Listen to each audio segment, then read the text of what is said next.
حدیث شریف میں آیا ہے جو آدمی 3 مرتبہ استغفر اللہ الذی لا الہ الا هو الحی القیوم واتوب الیہ پڑھے، اللہ تبارک و تعالیٰ اس کے سارے گناہ معاف کر دیں گے، چاہے زمین سے آسمان کی چھت تک اس نے گناہ کر لگے۔ حدیث شریف میں آیا ہے جو آدمی قرآن پاک کی تلاوت کرے بغیر وضو کے، ہاتھ لگائے بغیر، ارادے کے بغیر، 1 حرف پڑھے، 1 حرف پر 10 نہیں کی، 2 حرف پہ 30 اور 3 حرف پہ 30 نہیں کی۔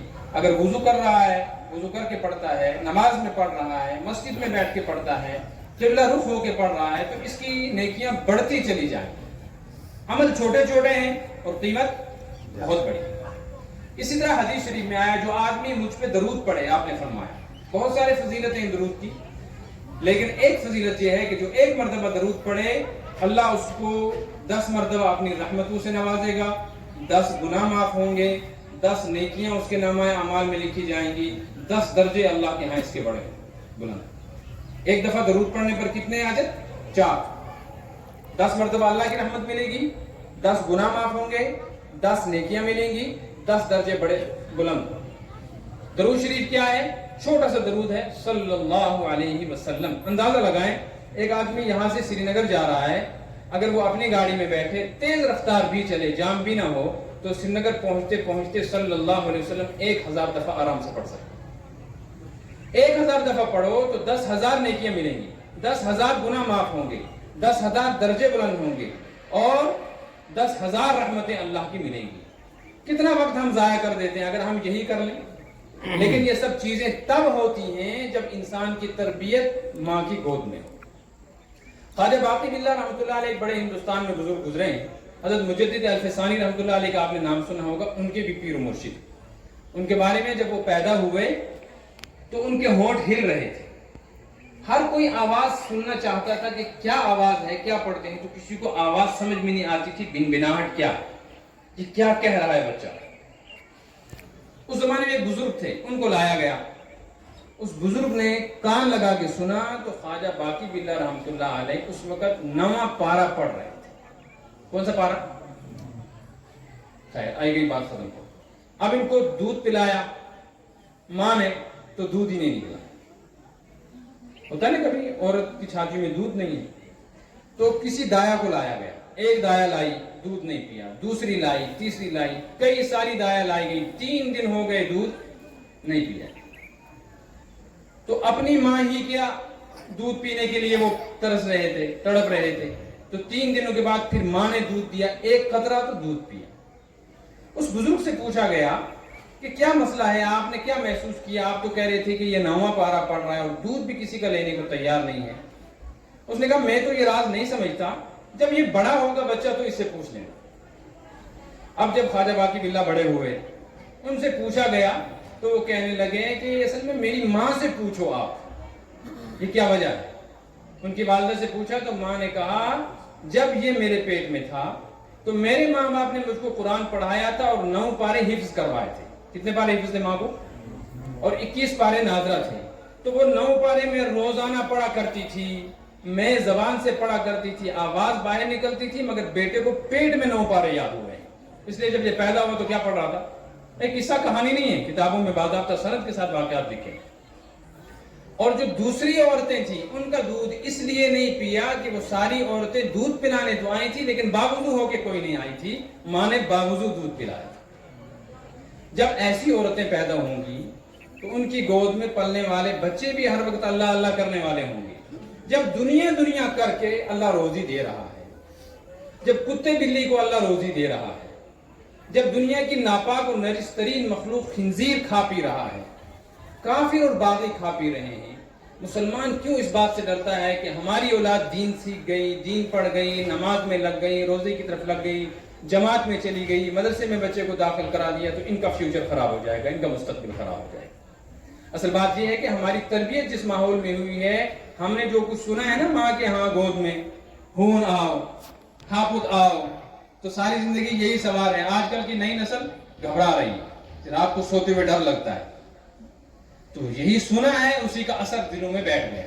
تو ان دینی اداروں کا اصل میں مقصد یہ ہے کہ دینی اداروں میں اللہ اللہ کرنا سکھایا جاتا ہے، آخرت کی فکر کرائی جاتی ہے، زندگی کا جو حصہ اللہ نے ہم کو عطا فرمایا ہے، اس کو ضائع ہونے سے بچانے کے ایک سبق سکھایا جاتا ہے۔ اگر بچیاں یہ سبق سیکھ جائیں، وہ اللہ اللہ کرنے والی ہوں، وہ کھانا بناتے وقت اللہ کا نام لیں، وہ صبح اٹھیں شام کو سوئیں تو بسم اللہ پڑھیں، وہ اپنے بچوں کی پرورش ان کو دودھ پلاتے وقت اللہ اللہ کریں، تو آپ سوچیں اولاد کیسی ہوگی اگر وہ باوضو ہوں۔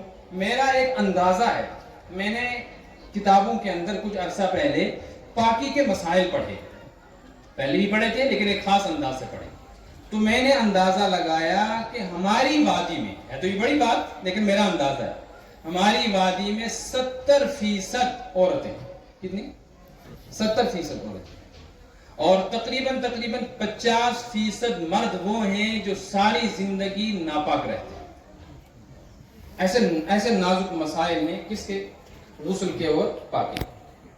جس عورت کو پاکی ناپاکی کے مسائل کا پتہ نہیں ہے، وہ پاکی کے غسل میں، وضو میں اور نہانے میں فرق نہیں کرتی۔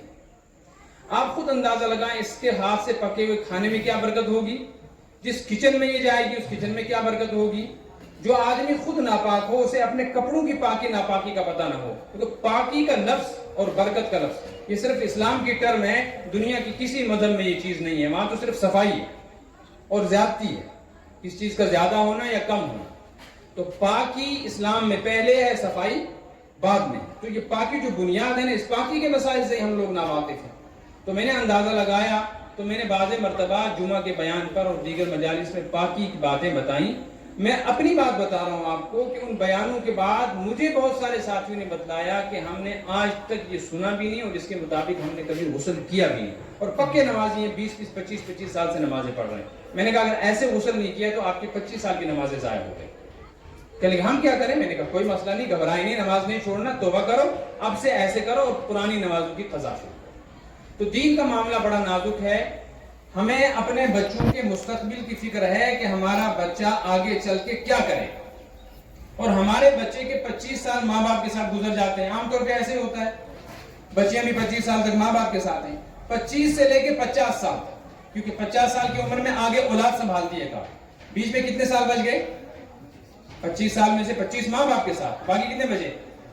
صرف 25 سال ہیں جس کے بارے میں ماں باپ فکر مند ہیں کہ ہمارے بچے کا مستقبل کیا ہوگا، فیوچر کیا ہوگا، اس لیے دن رات لگے ہوئے اس کو بنانے کے لیے۔ اگر یہ دنیا بن گئی تو بھی قبر سے لے کے قیامت تک کتنے ہزار سال ہیں، اس میں اگر ہمارا بچہ اور بچی الٹے لٹک گئے تو کیسے بچائیں گے، کیسے اس کی فکر کریں گے؟ اس کا طریقہ یہی ہے کہ ہم دینی اداروں کے ساتھ وابستہ ہو جائیں، خود بھی علماء کے ساتھ جڑیں، اپنے بچوں کو اور اپنی بچیوں کو بھی ان دینی اداروں میں بھیجیں، اور اللہ پر بھروسہ کریں کہ اللہ بے دینوں کو کھلا رہا ہے، ان پڑھ و جاہلوں کو کھلا رہا ہے، قرآن کے ساتھ جڑنے والوں کو بھی اللہ کھلائے گا۔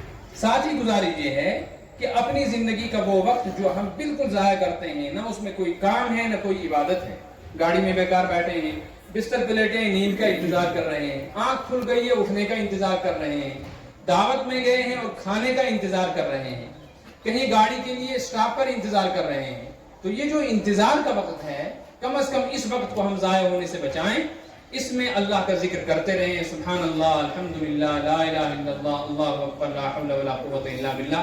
جنت کی کھیتی تیار ہوتی رہے گی، اور حدیث شریف میں آیا ہے کہ اللہ کے نزدیک قیامت میں مومن کا کوئی عمل بھی اتنا زیادہ وزنی نہیں ہوگا جتنا وزنی ذکر ہے۔ اس کے ساتھ درود شریف، استغفار کے کلمات بڑھا لیں۔ چھوٹا سا استغفار ہے، استغفر اللہ۔ آج لوگ 3 بڑی پریشانیوں میں مبتلا ہیں: روزگار کی تنگی، قرض کے مسائل، لا علاج مرض، یہ ہر جگہ کا مسئلہ ہے۔ قرآن پاک میں آیا ہے کہ تم استغفار کرو۔ حضرت نوح نے اپنے قوم کو کہا تھا، استغفروا ربکم انہ کان غفارا یرسل السماء علیکم مدرارا ویمددکم باموال وبنین ویجعل لکم جنات ویجعل لکم انہارا۔ تو استغفار اگر کوئی آدمی دن میں 3000 مرتبہ پابندی سے کر لے، کتنی مرتبہ؟ 3000 مرتبہ، چاہے وضو ہو یا نہ ہو، چلتے پھرتے، لا علاج امراض سے اللہ بچائے گا، کروڑوں روپیہ قرض ہوگا ادا ہو جائے گا، اور اس کے ساتھ ساتھ جو بھی مسائل ہیں بے روزگاری کے وہ حل ہو جائیں گے۔ اور 3000 مرتبہ استغفار پڑھنا بہت آسان ہے، صرف پڑھو استغفر اللہ استغفر اللہ استغفر اللہ، اور جو وقت خالی گزر رہا ہے اسی میں پڑھیں، گاڑی میں بیٹھے، چلتے پھرتے، یہاں سے روڈ تک جاتے ہوئے اس میں پڑھیں گے تو انشاءاللہ 3000 نہیں 10,000 دفعہ پڑھا جائے گا۔